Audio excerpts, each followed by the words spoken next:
For a man who rose to power through a coup, Idi Amin would later become one of the most revered tyrants across the world.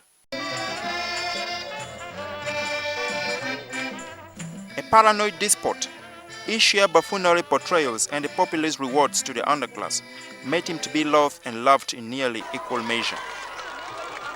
This is the picture Joseph Olita, a Kenyan actor who bears an identical resemblance with Amin, captures in the movie The Rise and Fall of Idi Amin. Who has that shot? I do. It is yours. 35 years later, Olita, a Kenyan actor, is nostalgic of his role and reveals what prompted him to act as Amin. I used to like this army kind of marching, where they mark time, bag deep, left, right, head, whoop, whoop, whoop, whoop, whoop.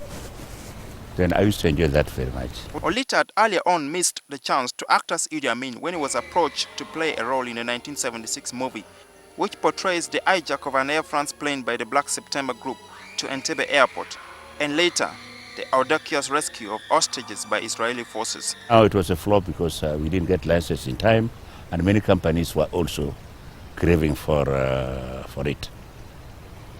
So I thought, let me go back to work for a short time when waiting for an opening, because Mr. Patel was determined that he had to shoot something about Idi Amin. So come 1979, when Amin was toppled, he just called me and then assigned me the part. Many people hardly want to associate with Idi Amin, but Olita says he did not find any fault with his role. Because I come from Western Kenya, which is near Uganda, though I had not gone to Uganda.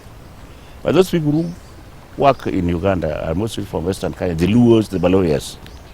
Those who had met Idi Amin will tell you that Amin was a social guy who used to drink bosa with them, who used to joke a lot, and even he knew our language, the Luo language and the Baloya language. Beat them up!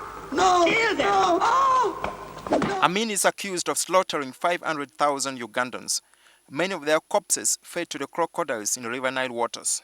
However, Olita thinks the figure is exaggerated. Now, at first, the newspapers flashed out that Idi Amin had killed 300,000. The world kept quiet. Then they hiked it to 500,000. From 300 to 500,000, where did they get the other 200,000? I think they were lying. Amin, as a person, couldn't take gun and shoot 500,000 people. It was wrong for Obote to be given an asylum next door, that is in Tanzania. And again, you see, the ex-president of Tanzania, President Julius Nyerere, was helping Obote to come back to power. Even if it were you, what would you have done?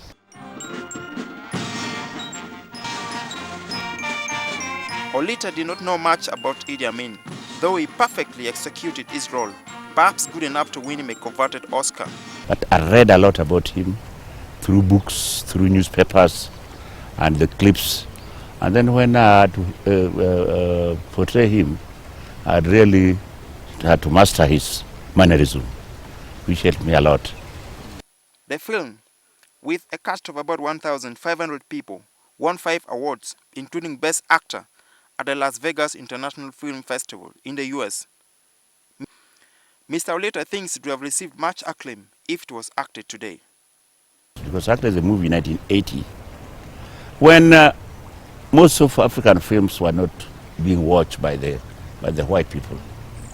And during that time, even the Hollywood did not have, when the Oscars started, they were not actually dishing the money like they're doing today.